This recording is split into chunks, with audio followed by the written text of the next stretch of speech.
Once we do, I'm going to go ahead and mute everybody. I will invite you, if you have any questions, please be sure to unmute yourself, and we will have the opportunity to help answer any questions that you might have. There we are, streaming live now. Welcome everyone. Glad to have everybody with us. Welcome to our Tea on Tuesdays at 2. Today we're going to look at the holiday of Tu B'Shvat, which we will celebrate later this week on Thursday.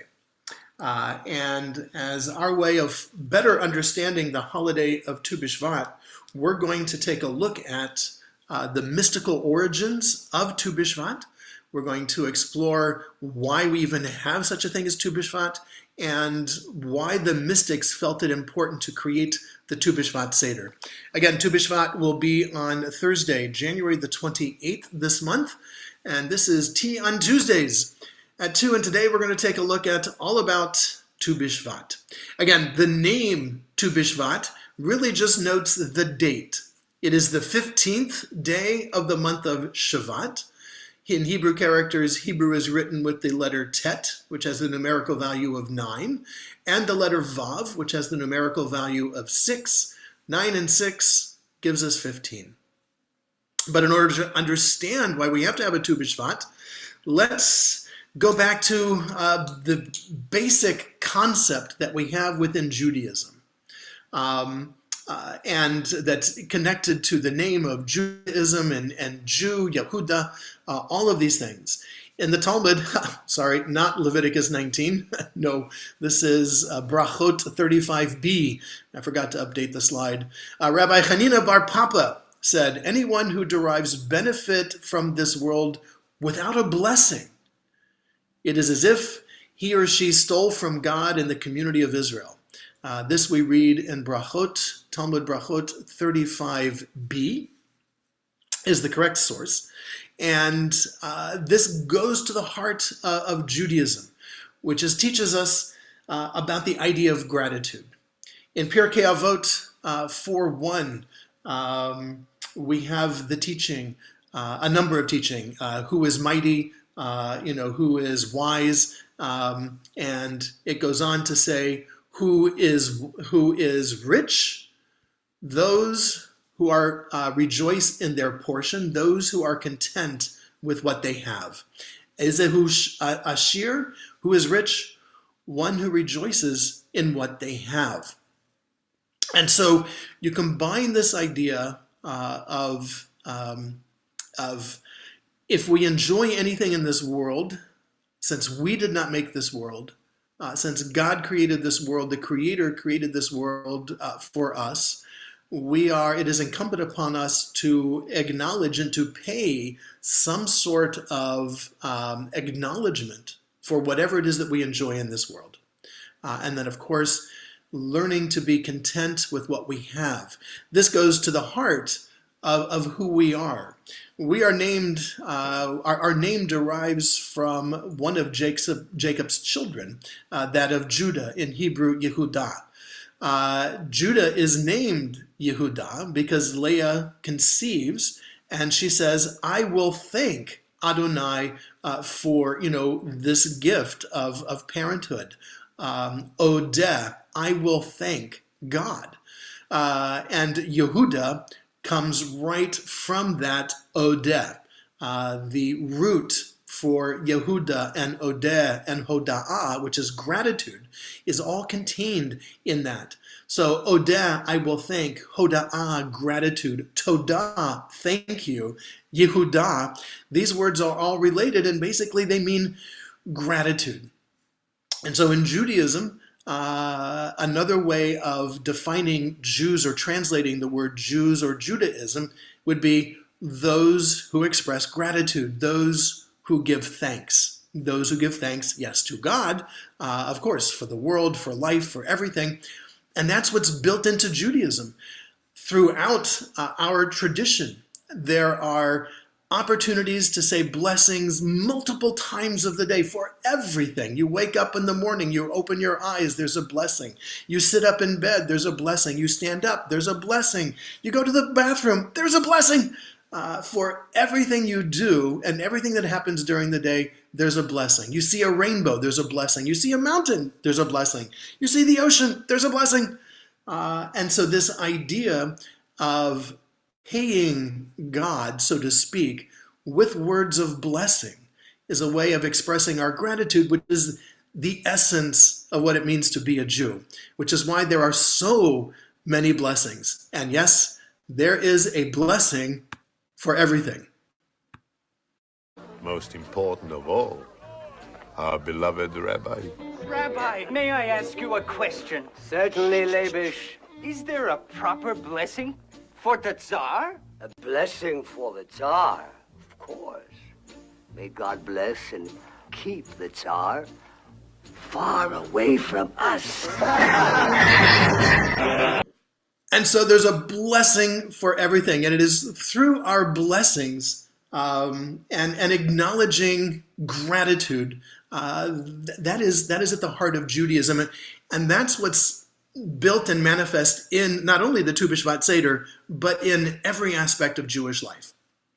Now, in Leviticus, we read that when we enter the land and we plant fruit trees, that the fruit is forbidden to us for 3 years.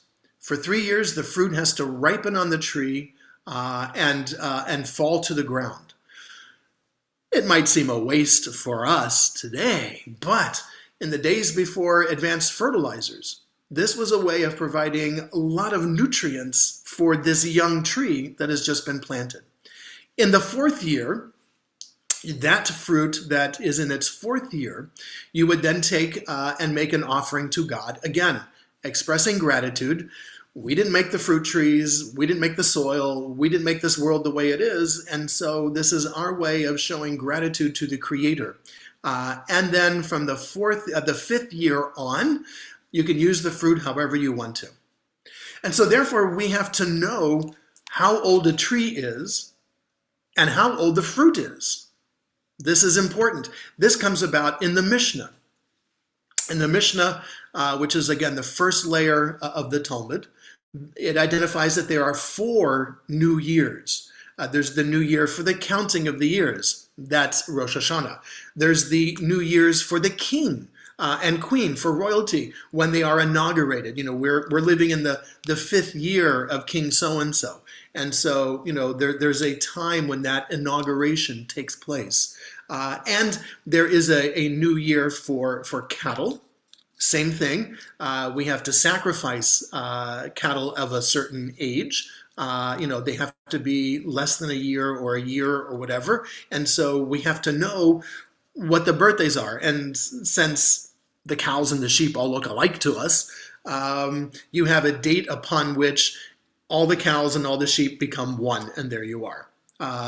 And a new year for the trees. On the 1st of Shavat is the new year for the trees according to Beit Shammai, according to the school, the house of Shammai. Beit Hillel, the school of Hillel, says it's on the 15th day of that month. And of course, it is Hillel who wins the day. We don't exactly know why Hillel wins the day, perhaps because the 15th day is a little bit later in the month, and so it extends the time a little bit to the first day of the month, which was 2 weeks ago. It might have been colder, although it's colder today 2 weeks later than it was 2 weeks ago. But the 15th is also a very easy date to tell because it's the full moon. Now, the first day is also easy to tell because that's the tiny sliver of the moon that you see. But you might miss that one. It's much easier if you are counting to the 15th, or the 15th becomes that day, because every night you see the shape and the appearance of the moon, and thus you know the 15th is coming. These are some of the reasons, perhaps, why Hillel wins this one, but it goes with Hillel. 15th of the month is now going to be this new year of the tree. Perhaps Hillel was a little more in tune with the fact that by the 15th, there are more trees that are bearing buds, that there are more trees where the sap is beginning to flow. I don't know, perhaps Hillel had fruit trees in his yard, and Shammai did not. And so Hillel was able to see that a little later in the month is a better time. And so what happens is that on the 15th day of Shavat, if a tree was planted before, or if fruits were going on that tree before the 15th, on the 15th, that tree and that fruit ages 1 year. So if you just planted the tree, then on the Tu B'Shvat, on the 15th day of Shvat, that tree becomes 1. And if there's fruit on that tree, on the 15th day of Shvat, that fruit is 1 year old. And that way you can do the counting of the tree. I know that this is the first year this tree has borne fruit. The 15th has now come. All the fruits that's on the tree is 1 year old. That fruit is going to drop to the ground. The second year, the same thing. The third year, the same thing. The fourth year, I'm going to collect the fruit, bring an offering to the temple. The fifth year on, it's mine. So that's why we have to know how old trees are. And again, to us, every tree looks the same. Well, every orange tree looks the same. Every lemon tree, every elm and oak, they all look the same. Every tree obviously does not look the same. You can tell by what it does and the shape of the leaves and whether it's growing fruit or not. And so that's why we have to have a new year for the trees. This is also related to the tithing that goes on, because you have to bring a tithe, 10%, in the biblical days. And this is something that goes back even before we get into Leviticus. Giving a tithe was truly a way of acknowledging and expressing thanks. And so Melchizedek comes out here in Genesis and gives to Abraham, acknowledges to Abraham, that he has been successful in this and that God has blessed them. And Melchizedek gives a tenth of what he has. Jacob, as well, as he is leaving home for the first time, fleeing his brother, he makes an oath to God that if all goes well, I will give to you, God, 1/10. And so tithing is part of, again, this expression of gratitude. In Numbers, we get into it specifically, where there's going to be a portion of the tithe that is going, there's a tithe that goes to the Levites, a portion of that's going to go to the priest. There is a tithe for the poor person. There is a tithe that we have to offer every year, that we have to give a tithe. And if the distance is too great, then we bring the money, and there in Jerusalem, we purchase what would be an equivalent of a tenth, and we would celebrate and eat it there. So that there are basically 4 tithes going on. You have to bring every year a tithe, a tenth of what you have, a tenth of what you have produced, except for the 7th year. We'll talk about that in a moment. That's the first tithe, which from that would come a tithe that the Levites make to the Kohanim, a very small portion of the tithe that you give every year to sustain the Levites. Every year, a smaller portion of that would go to the Kohanim, the high priest. Then there is a second tithe, which is done not in every year, but in years 1, 2, 4, and 5 of the 7-year counting. So you're giving 10%. And on the 3rd and the 6th year of this 7-year counting cycle, a special tithe for the poor. And that tithe would go into the community fund to provide food for those who are poor, or food directly to the poor. And again, the poor also had access to your fields, because you didn't harvest your fields completely. You left the corners. If you had forgotten something, if things were falling off your cart, you had to leave those things behind. So there was other ways in which those who did not have land and did not have access to growing food would be able to get food. But it is the Shemitah year that becomes important, and the Shemitah year is every 7 years. And this is important to us because next year, 5782, is a Shemitah year. And every 7 years, the sabbatical year, the land has to lie fallow. 6 years you will sow your land and gather its yield, but on the 7th, you will let it rest and lie fallow. And then, and in the 6th year, according to the Torah, the 6th year would have produced enough for you to save up to get through the 7th year. And the 7th year, your fields are open to everybody. And the fruit just grows wild. This is repeated again in Leviticus. The land gets a Sabbath every 7 years. This is true of all of your land, including your vineyards and everything. You can eat whatever the land produces that year, but you're not going to go out and you're not going to physically plant things and work the land.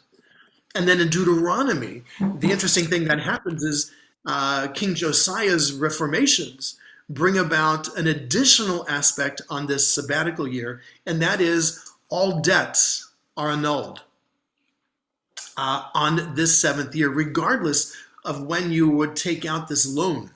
And the biblical days loans were about, your field was decimated in a flood or in locust, or there was a fire, and you have no seed.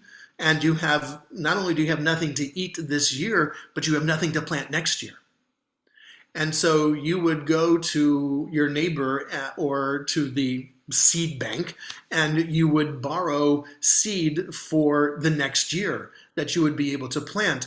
The idea being that you would be paying that back over a period of years, that a portion of what you grow would go back to the seed bank with a little bit of interest.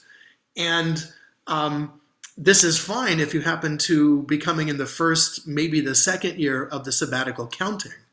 But the sabbatical counting has its own counting.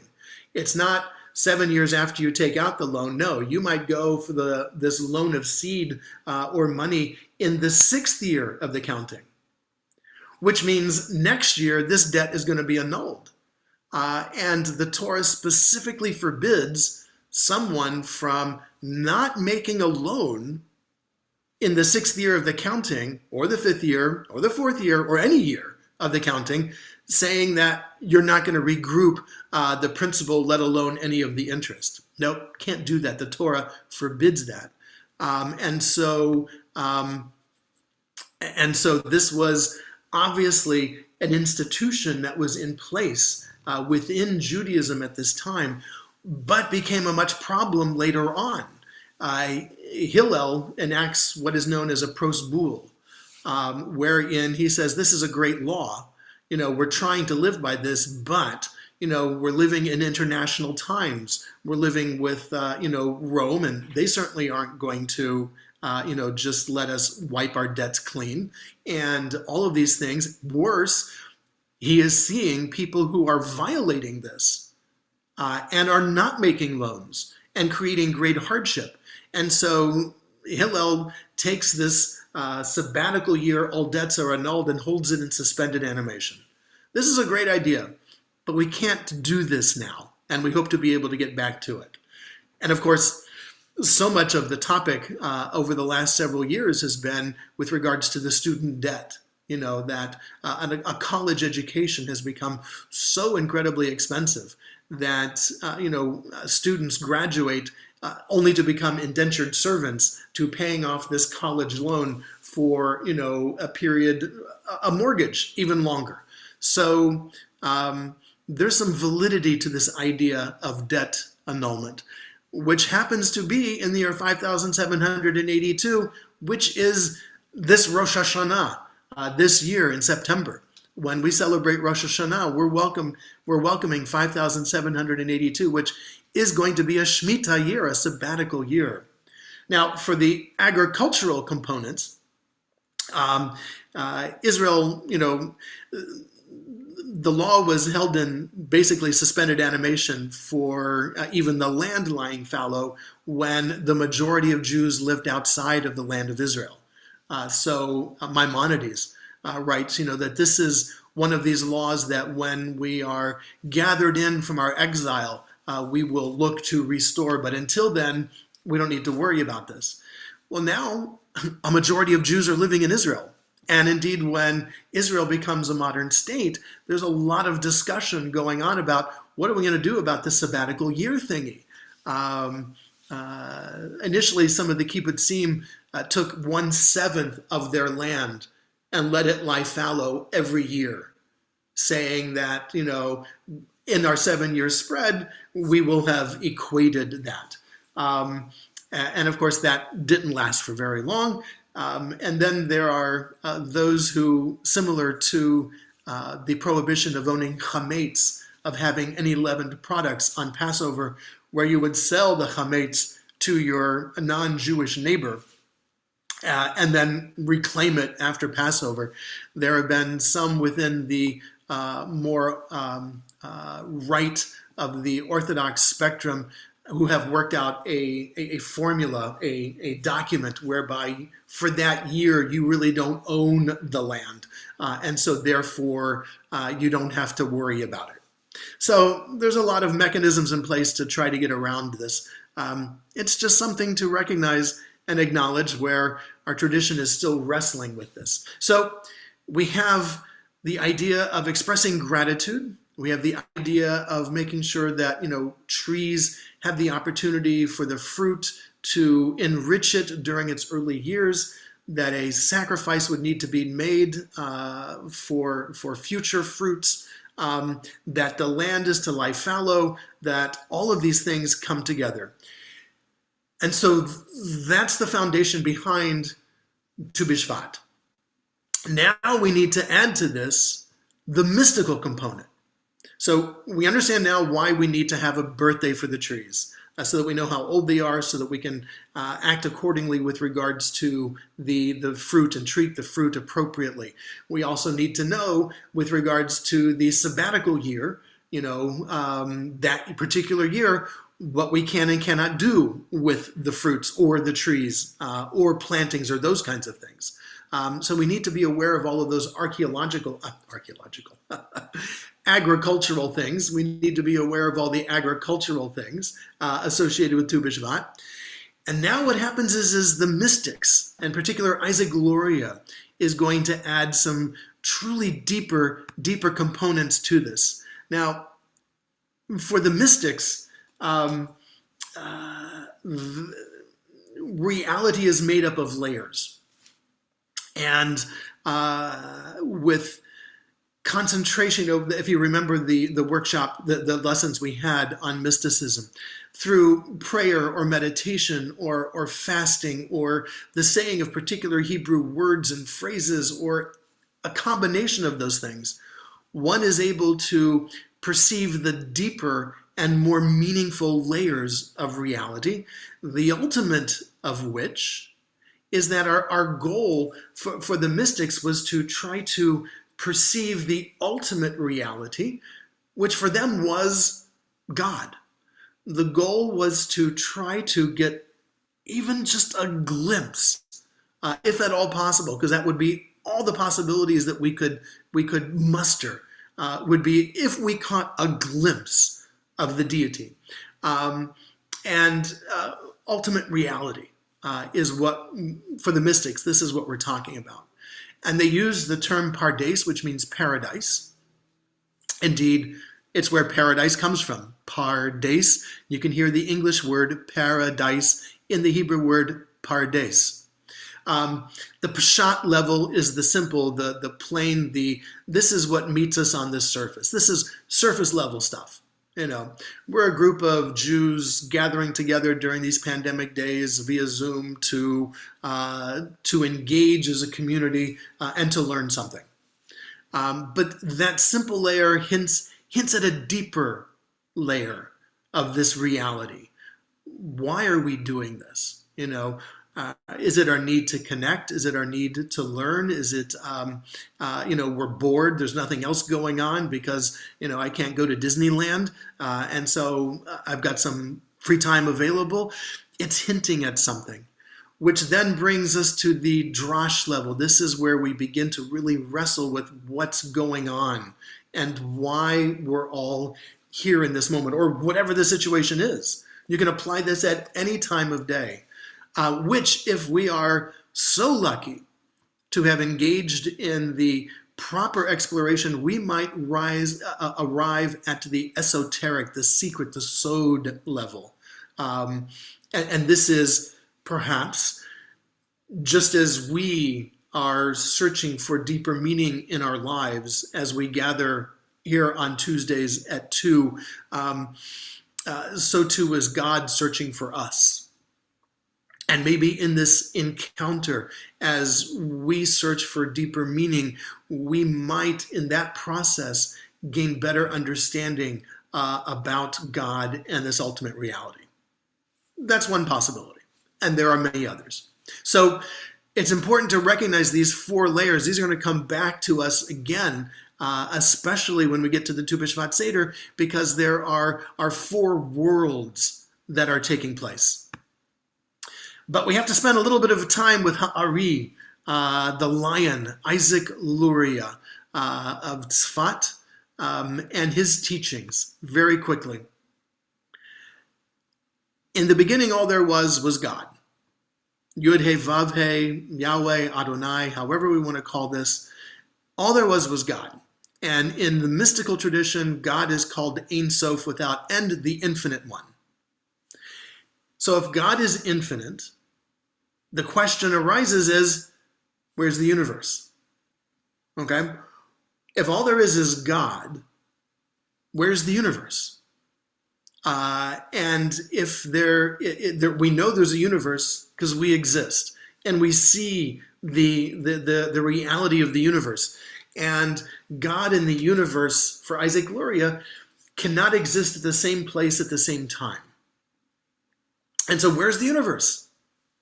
And so Isaac Luria taught that God made a space within God's self for the universe. But what happens to all the stuff that used to be the God stuff that was here? Well, what God did was an act of tzimtzum, contraction.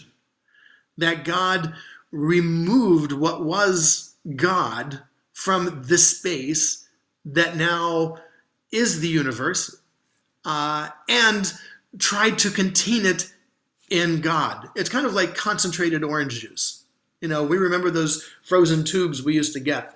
You'd go to the grocery store, in the frozen food section, you would buy your tube of concentrated orange juice, which is orange juice, which has had the water removed. And then we take that home and we add the water back into it. Well, where did the water go? Where did the God stuff go when God created the space for the universe?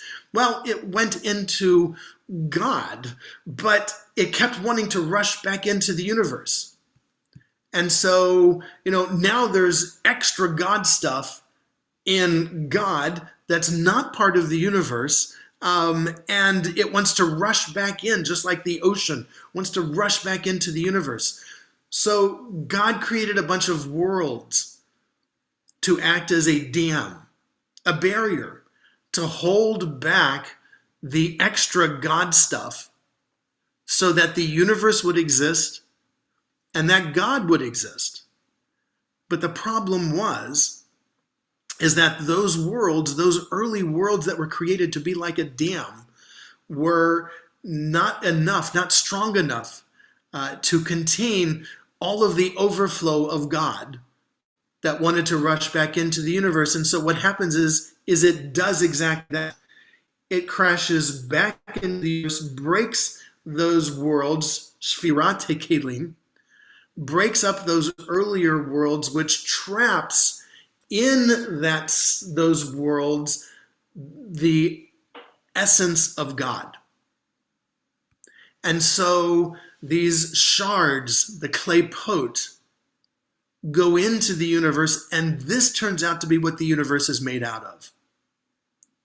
That we are all made out of, and everything in our universe is made out of stuff that has trapped the essence of God in it, or contains the essence of God in it.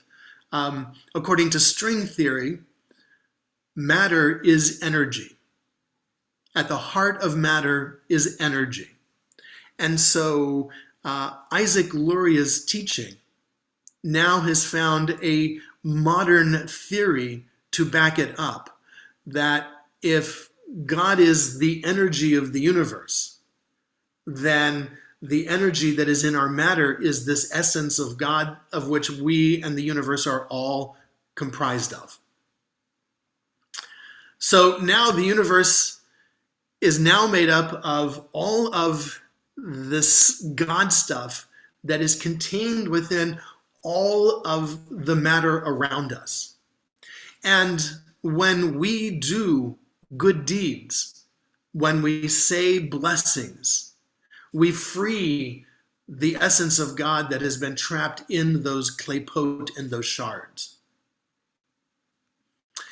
Tikkun Olam, which is a term that arises from Isaac Luria, is all about perfecting the universe by doing exactly that. Our goal is to free all of the trapped essence of God in the universe, at least in our world, to do what we can to free that spark, that divine spark, so that it can restore the universe. Okay. So, we're almost there. We're almost ready to get into Tu B'Shvat. Hard to believe we had to lay such a foundation. Isaac Luria did not write much, unfortunately, but his students did, fortunately. And so the very first Tu B'Shvat Haggadah, Eitz Pri Hadar, the fruit of the goodly tree, is the name of the first Haggadah, explains what's all's going on. And we have to say blessings over everything we eat. Since we did not create anything in this world, we might refashion it. We might repurpose it. You know, we might take soybeans and from soybeans create tofu. But it is the soybean that is the essence of that, and we are simply transforming the soybean into something else. Since we did not make the soybean, we need to pay for that with a blessing. For by means of the blessing, we find in Eitz Pri Hadar, one draws down the shefa, this essence, the angel who is assigned to that fruit which is eaten. It is filled by the shefa so that a second fruit can replace the first fruit. So in other words, if you eat a piece of fruit and you don't say a blessing over it, you have consumed the God essence that is in that fruit instead of freeing it to go back to recharge the tree, to provide for the second fruit that's going to come afterwards. And so you say the blessing before you eat the fruit as a way of releasing that essence of God so that it can continue to power the tree. Thus, one who enjoys the fruit without blessing it is a robber.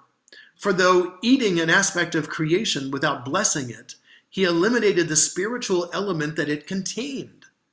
Thus he, the one who did not do the blessing, prevented that divine power from being manifest in the world, where he should have drawn down a blessing from above. As a result, the angel's power is annulled, since it no longer possesses the shefa, this spark that it needs in order to replenish the fruit.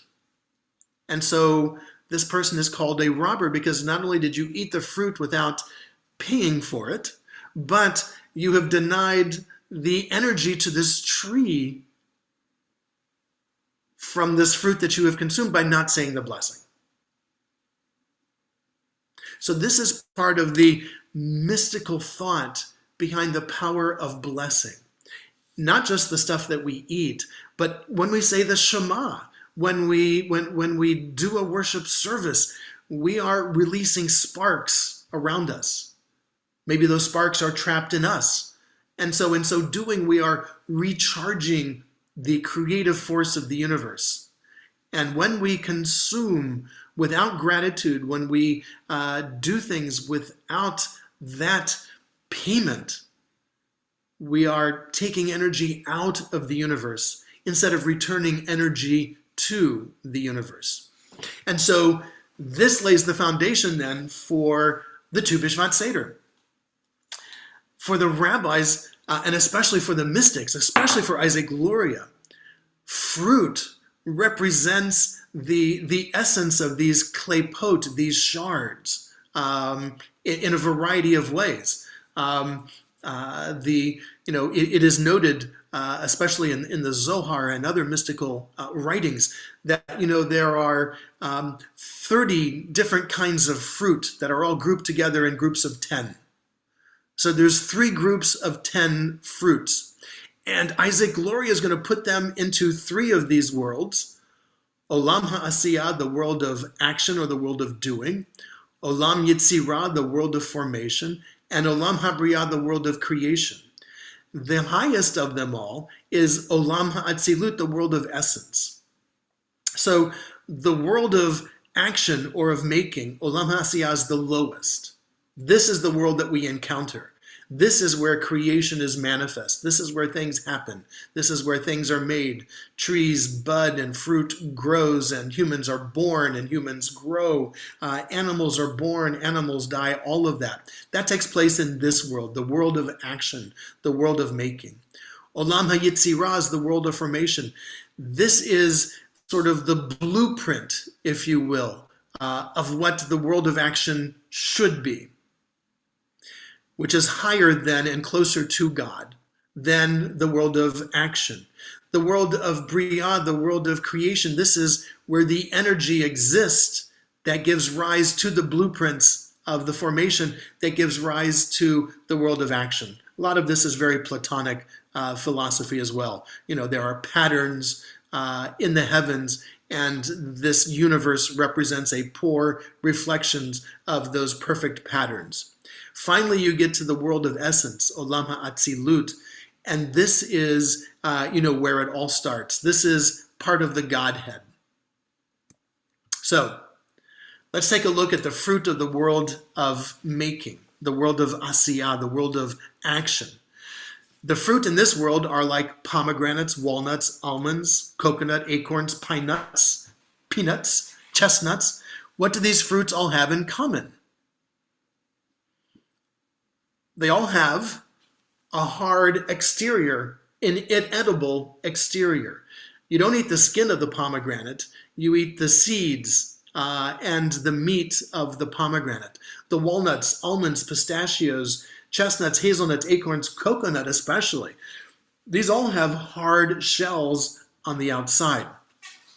For Isaac Luria, this is going to be like a world in which it is sort of reverse of the world as it is, in that the soft interior, which would represent God's essence, this is the perfect example, rather, of what Isaac Luria is talking about. The soft fruit and succulent fruit, the nourishing fruit, is on the inside of something that has a hard shell around it. To protect that softness and that essence, that holiness. So the holiness is on the inside. And that barrier that is on the outside keeps that fruit from becoming impure, keeps the holiness contained. And it is when we are able to break the shell that we are able to release the holiness. That is work of Tikkun Olam.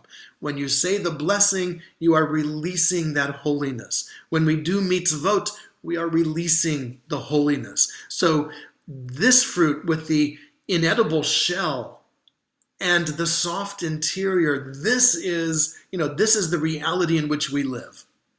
And to take it one step further, using again that model of Pardes, it is also sometimes who we human beings are.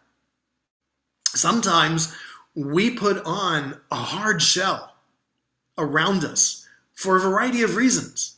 The challenges that we are facing, or the difficulties that we have had, or we put on that tough exterior to protect the soft, gooey center, to protect our hearts. And so we are gruff and hard on the outside, but on the inside we are, compassionate and soft. It's like what they say about Israelis. They call them sabras. Why? Well, they're a little prickly on the outside, but once you get to know them, they are soft and juicy and gooey and sweet and all of those things. I mean, we can say that about, Parisians and so many others as well. But Isaac Luria here is noting, the spiritual reality that sometimes life has forced us to put on this hard exterior. And he says that's the real shame of it, that we live in a time where we have to be hard and not compassionate, where we have to be cruel and not kind. So this first layer of this first world, the world of making, the world of doing, this world in which we live, in which God's essence has been trapped in hard stuff, the hard stuff of matter, calls upon us to do what we can to free it, just as we must free the compassion and the empathy that we often bury deep inside ourselves. The next world, moving up. Again, with each of these worlds, we're moving higher. This is the world of formation, Olam HaYetzirah. This layer of the world is the inverse of what the world we were just in. So we have things like olives and dates and cherries and jujubes. Yes, they are really a fruit. It's from a deciduous tree, somewhat astringent, kind of like a cranberry is. And so people will let it soften and over-ripen so it's sweeter. Plums, apricots, lotus fruits, these kinds of fruits. What do these fruits have in common? They have a hard pit, an inedible interior, as opposed to the inedible exterior. And so for Isaac Luria, this is the opposite. This is where the softness, the holiness is on the outside, and the holiness surrounds it. And the spark is inside of it, which has enlivened the fruit itself. And so here the hardness, it's not that it's hard, that is the source of this fruit's sacredness lies within. And in particular, it is olives, especially for Jews coming from the land of Israel. Olives, in order to extract the olive oil, these olives have to be crushed. They have to be macerated, they have to be beaten in order to extract the olive oil. The olives themselves, fresh off a tree, are incredibly bitter. They are downright inedible. I didn't know that. I'm on the kibbutz in Israel. Here's an olive tree. The olives are ripe. Some of them are falling. I climb up in the olive tree. I pull down an olive. I eat it. It's horrible. No. Olives are only edible when they've had a chance to be brined. They got to sit and age and ferment. All right, so I learned something. And so the seed on the inside of these fruits is the holiness which is manifested on the outside. And same things with us human beings. When we live from the inside out, when we live from our spirit and from our heart and from our compassion, and that's what motivating us on the outside, then we become like the olive, which gives light through its oil, and these kinds of things. And then finally we get to the world of creation, Olam HaBriah. This is the world, the layer of the world that is, just before the world of just before the world of essence, before we get into those higher layers. And in this world, there are these things: grapes and figs and apples and pears and strawberries. What do these things have in common? And yes, we'll add in, excuse me, etrogs and lemons. Although we don't think of them this way, they are entirely edible. Indeed, the etrog, the rind of the etrog is very high in vitamin C. And so sailors used to take the etrogs on ships with them in the Mediterranean Ocean if they were gone for a long time, so that you wouldn't get scurvy and you would chew the rind. But all of these, grapes, figs, and apples, are entirely edible. Yeah, we might not eat the apple core, but people do. Certainly animals do. And many people just eat the whole thing and spit out the seeds. So it is entirely possible that these are all entirely edible. So for Isaac Luria, these represent, the perfect fruit, the world as it could be, where there is no distinction between a shell or a pit and the holiness. It doesn't need a hard shell to protect the holiness from the harshness of the world. It does not need a kernel of holiness on the inside to motivate it and to pervade its essence, because it is holy in its entirety. And this becomes the ideal for the way that we should be living. We should be able to live like these grapes and these figs and these apples, where the holiness on the inside is not only manifested through actions, but exists readily available. It is there for everyone to see. The holiness now has been, the shard has been totally removed from the essence of the holiness, which is now readily visible and readily available, which brings us to, again, since these fruits are far removed from tumah, from impurity, and are as close as you can get to the world of emanation. There is no shell within or without. This is pure holiness in its existence. There's not an evil thought. There's not an evil deed. There's nothing there but sanctity and holiness. And then the last world is the world of emanation, Olam ha'atzilut, the world of essence, which has no fruit, because it is the Godhead itself. This is the world of the Sfirot, the 10 spheres of mysticism, of which our world, Olam ha'asiyah, exists down here below the Shekhinah. And all the other worlds are here, and the Olam HaYetzirah, this higher level, this would represent these 9 spheres in some fashion.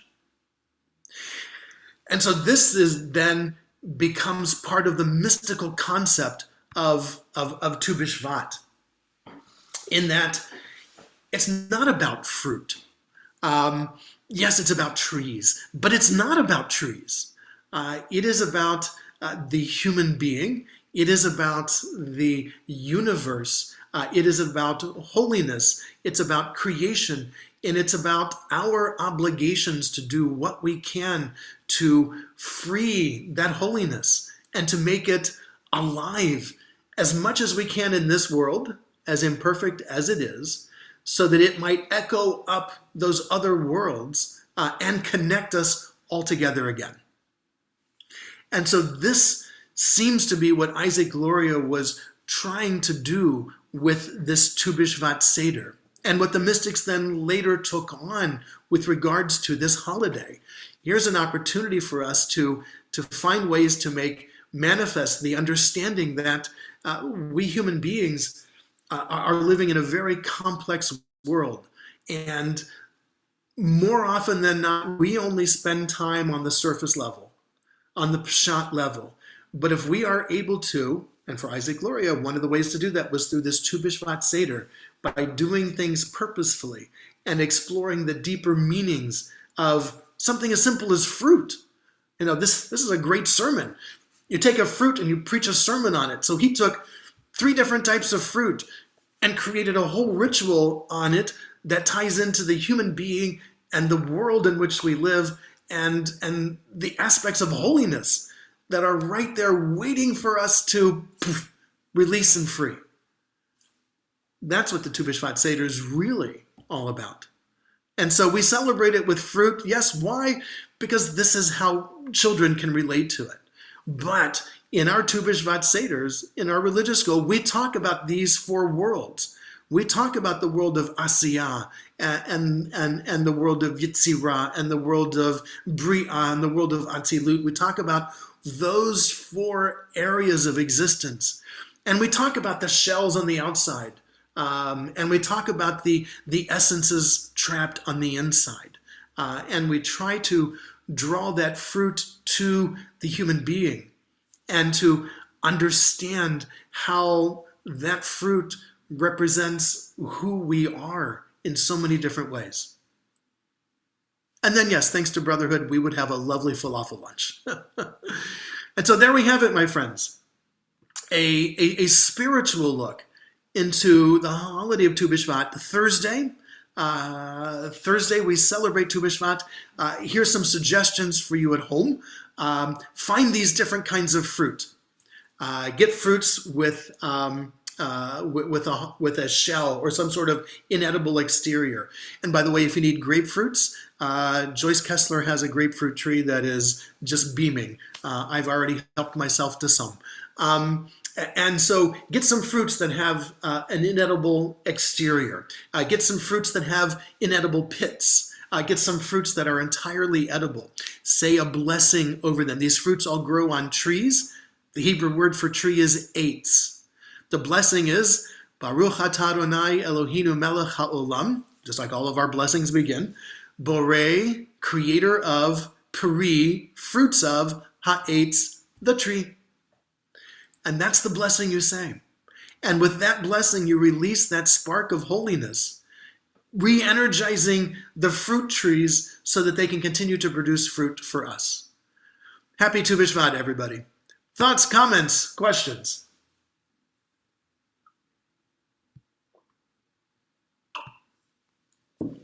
Remember to unmute yourself if you have anything you'd like to say. Yes, please read the chat. Something happened to Eileen during the service.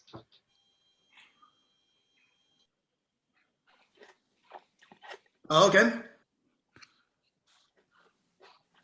So they've called 911. Okay. Goodness gracious.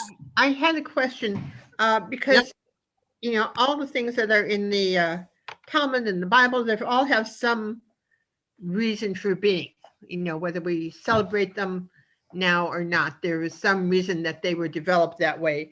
So when you were talking about the trees and that you don't eat them, the fruit, for 5 years, do you know what the historic reasoning behind that was?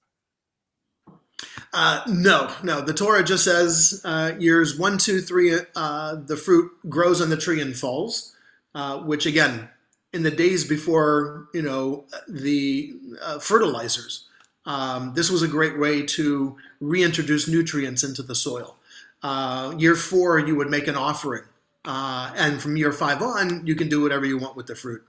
Other than the Torah saying this is what you do, we don't know the reasons. But again, from the world of agriculture, we do know that this would allow a lot of nutrients back into the soil for this young tree. And so would be a great way to give it a boost, a start into the world. So organic fertilizers. Okay, maybe.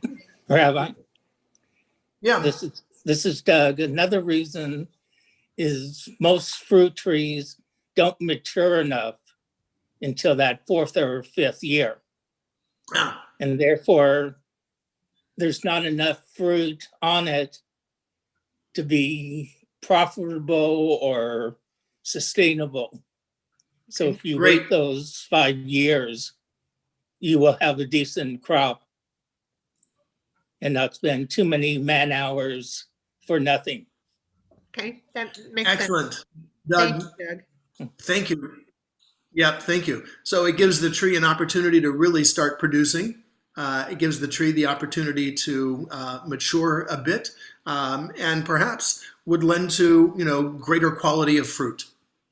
Excellent. Other thoughts, comments, questions? Just let everyone know Eileen's doing okay. We're on the floor. We have oxygen on, and we're doing well. Okay. Thank you. Please extend to Eileen all of our best and can hopes hear you. that things go well. She can hear you. Thank you. Great. Eileen, our thoughts and prayers are with you, dear. Stay safe. Can you hear her? She's saying thank you, thank you. Thank you, Janet. Thank you for updating. Yeah. Thank you. All righty. Well, And we need to aside get from some of our- that grapefruit. I'm from Joyce. Come on over and get it. Okay, I'm sending John. Right. He'll be down and it'll take him a couple hours, but yes. So please speak with Joyce if you would like some grapefruit. It's very, very good. Alrighty, folks. Tu B'Shvat is on Thursday. Borei Pri Ha'etz. Thank you, God, for creating the fruits of the trees. Partake of some fruit. Express our gratitude for trees. You can plant trees in Israel, JNF, of course. There's also One Tree, which is planting trees in Israel, olive trees in particular. And here in the United States, you can plant trees as well. So perhaps on Thursday, you might want to take some time and send a special donation to the tree planting organization of your choice. Plant a tree in honor of Tu B'Shvat and our reliance upon trees. It is estimated that we use, between paper towels and toilet paper and writing paper, that we use about 30 trees a year. So it's helpful for us to replant our trees. With that, I wish everyone a very safe week. We will see you next week as we continue our tea on Tuesdays at 2. Thank you so very much for being with us. This will be recorded on our YouTube channel for those of you who would like to recapture this or